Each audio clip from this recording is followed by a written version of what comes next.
पूज्य स्वामी जी महाराज ने आज सेवा का प्रसंग लिया है। सेवा का साधारण अर्थ हम सबको ये समझना चाहिए, व्यक्ति किसी के भी काम आ सके वह सेवा के अंतर्गत ही है। किसी जरूरतमंद की जरूरत को पूरा कर देना ये सब सेवा के अंतर्गत ही है। बहुत अच्छी अच्छी उच्च परिभाषाएं भी हैं सेवा की, पर हम तो साधारण व्यक्ति हैं, हमें इतना ही जानना और इतना ही करना पर्याप्त है। राम राम जपते हुए यदि हम किसी के काम आ सकें तो ये सेवा ही है। वास्तव में साधक जनों, ये संसार सेवा स्थल है। यहाँ हर व्यक्ति सेवा करने के लिए ही आया हुआ है। परमेश्वर का स्वरूप है संसार। उस स्वरूप को इन सब में देख के तो सेवा करनी चाहिए, वही सच्ची सेवा है। अपना अपना ऋण उतारने के लिए यहां आए हैं, उसे सेवा करिएगा, सहज कीजिएगा, निष्काम भाव से कीजिएगा, किसी प्रकार की कोई कामना नहीं करिए। संसार की सेवा करने में लगोगे तो याद रखना, संसार से सम्मान कम मिलता है, अपमान अधिक मिलता है। वास्तव में सेवा जब परमेश्वर देते हैं किसी को, तो परमेश्वर का आशय इसके पीछे बड़ा मीठा हुआ करता है। अपमान सहना सीख जाए ताकि इसका अभिमान गलत हो। अभिमान को मारने का सुगमतम साधन है साधक जनों सेवा। संत महात्मा गुरुजन सेवा सौंपते हैं या परमात्मा सेवा सौंपते हैं। सेवा इसीलिए कहा जाता है, करवाई जाती है, सेवा की नहीं जाती। इसी भाव से साधक जनों सेवारत रहना चाहिए। सेवा संसार को रिझाने के लिए नहीं, परमात्मा को रिझाने के लिए है। परमात्मा की उपासना करने के लिए, परमात्मा की पूजा करने के लिए हम सेवा करते हैं, संसार को रिझाने के लिए नहीं। प्रदर्शन का कोई स्थान नहीं। जहां दिखावट होती है वहां फिर बनावट भी होती है, सजावट भी होती है, और वहां फिर थकावट भी होती है। ये सब चीजें बनावट के साथ जुड़ी हुई हैं। सेवा में किसी भी प्रकार का प्रदर्शन नहीं होना चाहिए। आशय याद रखिएगा, संसार को रिझाने के लिए नहीं, परमात्मा को रिझाने के लिए है। और फिर साधक जनों, कौन ऐसा है जो आज तक संसार को रिझा पाया है? भगवान शिव, भगवान राम, भगवान श्री कृष्ण आए चले गए, लेकिन संसार को तो नहीं रिझा पाए। सारे संसार को कुछ ना कुछ गंधारी ने भगवान श्री कृष्ण को शाप दिया कि नहीं दिया? मानो गंधारी तो भगवान श्री कृष्ण से प्रसन्न नहीं थे। सो संसार अप्रसन्न ही रहेगा, स्वभाव ही उसका इस प्रकार का है। आप कुछ भी कर लो, आप संसार को प्रसन्न नहीं कर सकोगे। घर में साधक सुनो, 25 साल 30 साल शादी को हो जाते हैं, 40 साल शादी को हो जाते हैं। कोई पति ठोक बजा के ये नहीं कह सकता कि मैं इतने वर्षों में अपनी पत्नी को प्रसन्न कर पाया हूं। नहीं होते। पत्नी भी ऐसे, पति पत्नी ही आपस में प्रसन्न नहीं तो संसार का कौन ठेका ले। बड़ी प्रसिद्ध कथा है ना, चुटकुला भी लगता है। भगवान शिव एवं पार्वती चल रहे हैं, साथ में नंदी है, दोनों पैदल चल रहे हैं। मूर्ख कहीं के, संसार क्या आता है, वाहन पास है, उस पर क्यों नहीं चढ़ते? ये संसार की दृष्टि है।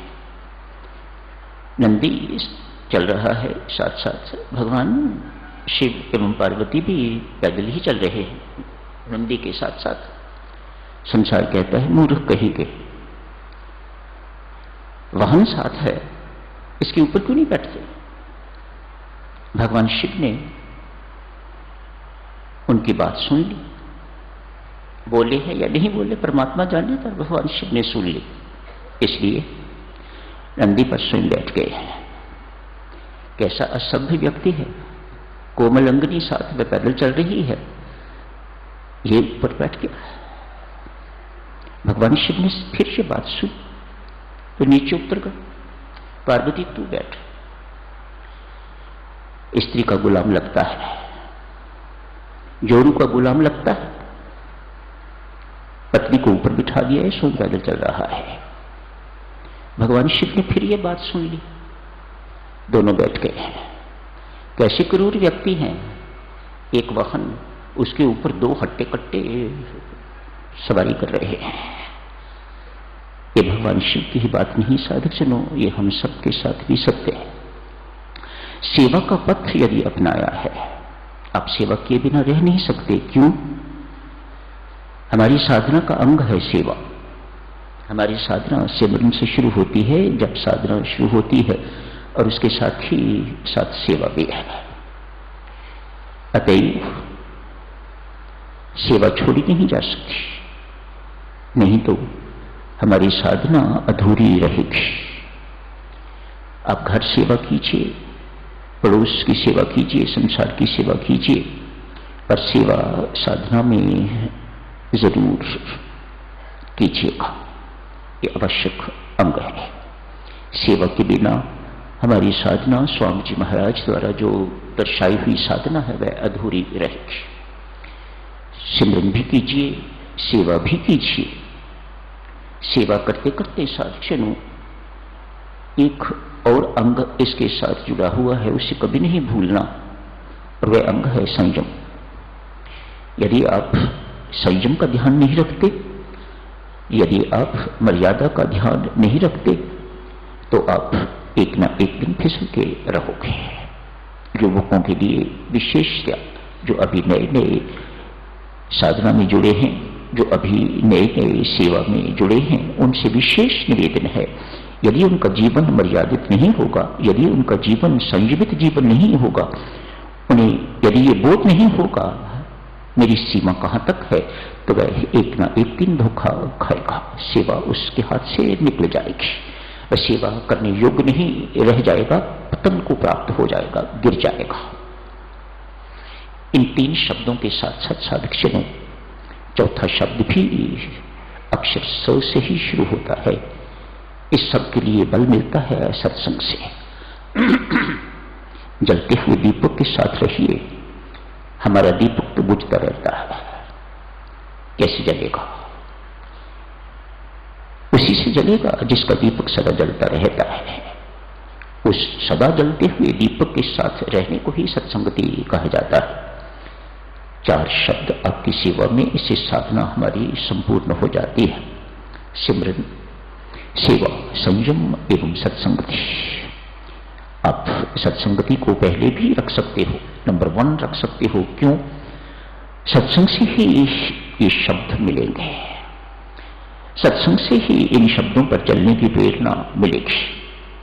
इसलिए सत्संग को प्रथम नंबर पर भी आप रख सकते हैं। सत्संग की महिमा देवियों सज्जनों कभी भी जुटाई न सकेगी। परमेश्वर की अहेतु की कृपा होती है तो सत्संगति मिला करती है।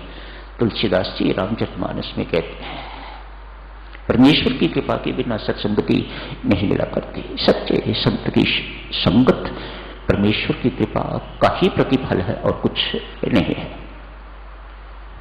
आज साधक सुनो, मामूली सी बात करते हैं। सेवा के अंतर्गत एक व्यक्ति बैलगाड़ी चलाता है।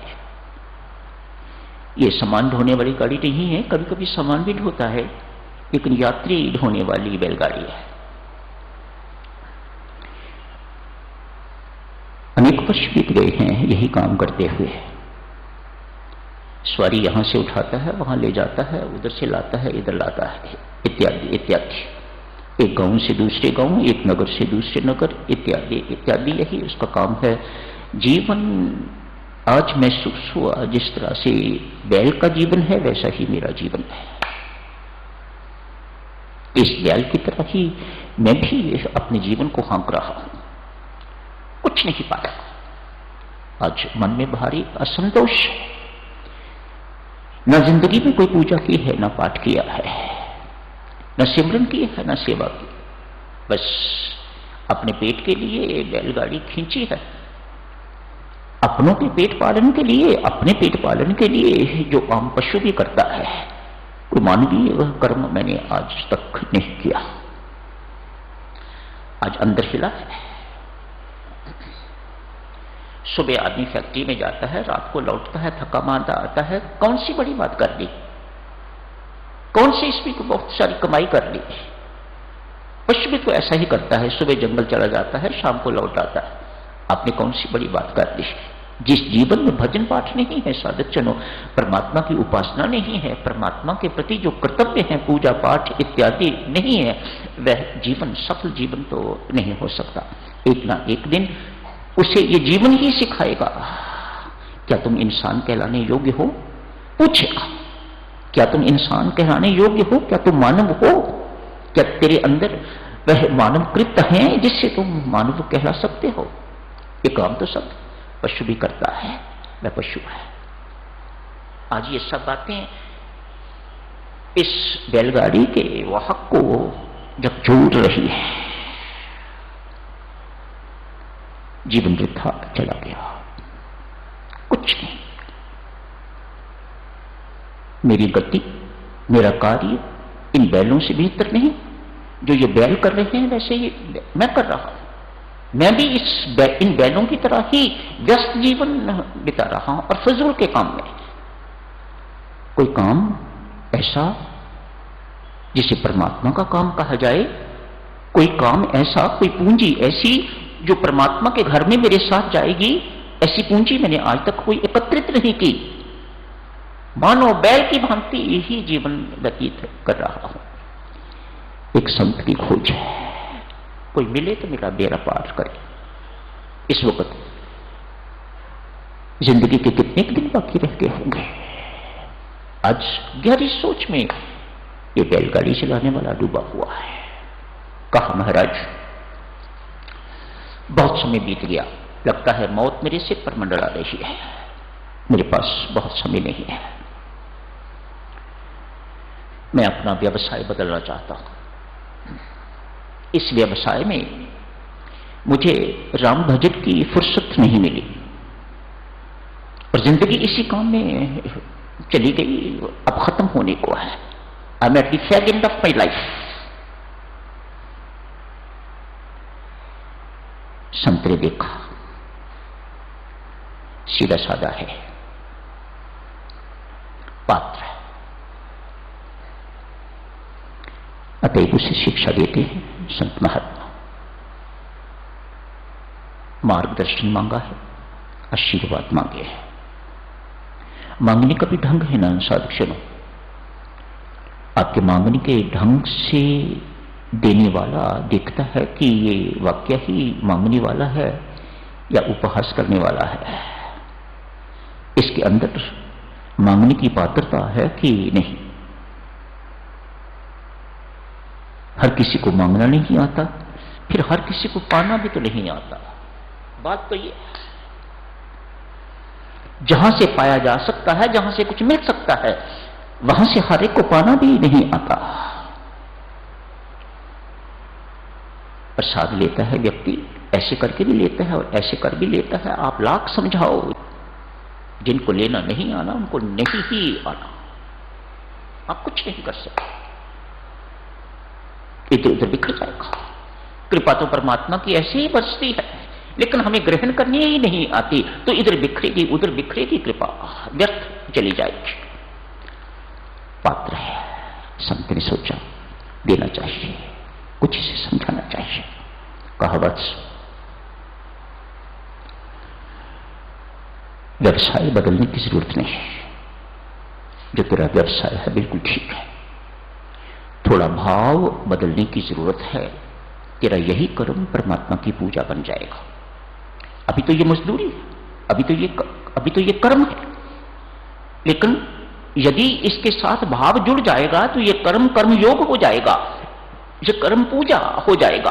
तुझे एक्स्ट्रा जाप करने के लिए बैठने की जरूरत नहीं, तुझे एक्स्ट्रा ध्यान लगाने की जरूरत नहीं। तू अपने इसी सारे काम को जाप भी बना सकता है और ध्यान भी बना सकता है। कैसे महाराज? बड़े उतावलेपन में पूछा है, कैसे महाराज, ये कैसे हो?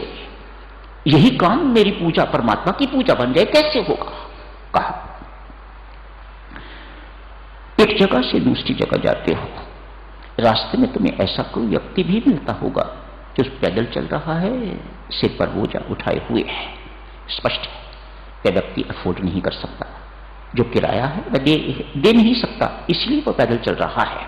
उसे बैठा, उसे चार्ज ना कर, ये परमात्मा की पूजा है। कोई वृद्ध तुम्हें दिखाई देता है, उसे बैठा, वह चल नहीं सकता, उसे चलने में तकलीफ है, उसे बैठा, उससे पैसे ना लेना। कोई रोगी मिलता है, कोई विकलांग मिलता है, ये सब मिलते हैं ना तुम्हें? हाँ महाराज मिलते तो हैं, मैं रोज देखता हूं, कोई ना कोई इस प्रकार का हुआ करता है, लेकिन मेरी दृष्टि उन पर जाती नहीं। मेरी दृष्टि तो एक ही चीज पर टिकी हुई होती है, कमाई अधिक से अधिक कैसे हो। जैसी हमारी दृष्टि भी तो इन्हीं चीजों पर है सात्विक जन।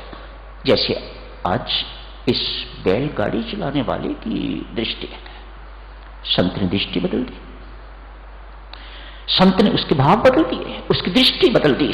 यही संत का काम है। संत सृष्टि नहीं बदल सकता, कोई सृष्टि नहीं बदल सकता, अवतार भी सृष्टि को नहीं बदल सके, वह केवल आपकी दृष्टि को बदलते हैं। जो ऐसा करता है उसे ही संत कहा जाता है। अपने कर्तव्य को, अपने कर्म को, ये व्यवसाय को बस पूजा बना, कुछ और करना होगा। हां, इससे भी आसान ढंग है। राम राम जपता हुआ अपना कर्म कर पूजा बन जाएगा। राम राम जपता हुआ अपना कर्तव्य कर्म, ये जो व्यवसाय है कर। व्यवसाय बदलेगा, क्या भरोसा है उस व्यवसाय में इससे अधिक व्यस्तता होगी कि या इससे कम? तू भजन पाठ कर सकेगा कि नहीं कर सकेगा? इसको क्यों बदलना चाहता है? इस अपने व्यवसाय को ही पूजा बना। राम राम जपता हुआ अपना काम काज कर, कोई मांग नहीं रखनी। परमात्मा के लिए कर्म कर रहा हूं। कोई पूछे क्या कर रहे हो? जो परमात्मा करवा रहा है। सिंपल आंसर, क्या कर रहे हो? जो परमात्मा करवा रहा है। कर्तव्य मिट गया तो कर्म पूजा बन गया। अपना कर्तृत्व मैं करने वाला हूं, मैंने ये कर दिया है, मैंने वो कर दिया है, मैंने ये ना किया हुआ होता तो घर का क्या हाल होता। ये हमारी सामान्य व्यक्तियों की इस प्रकार की सोच है। घर खड़ा है तो मेरे कारण, ये हमारी भ्रांति वाली सोच है। ऐसा दक्षिणों संत महात्मा ने उस गाड़ीवान की इस सारी की सारी गलत सोच को निकाल दिया है, दृष्टि बदल दी है। तुम्हें व्यवसाय बदलने की जरूरत नहीं, मात्र भाव बदलने की जरूरत है। अपना कर्म देवियो बदलने की जरूरत नहीं। रोटियां तो बनानी ही हैं, कपड़े तो धोने ही हैं, ये सब काम तो करने ही हैं, लेकिन भाव बदल दिए यदि कि ये सब कुछ आज के बाद मैंने अपने परिवार के लिए, पति के लिए, बच्चों के लिए नहीं करना। मैं तो केवल एक की नौकरानी हूं, एक की दासी हूं, एक की चेरी हूं, जिसे परमात्मा कहा जाता है। तो सब कुछ ही सेवा बन जाएगा, सब कुछ ही पूजा परमात्मा की बन जाएगा। शुभकामनाएं, मंगल कामनाएं, यही समाप्त करने की इजाजत है। धन्यवाद।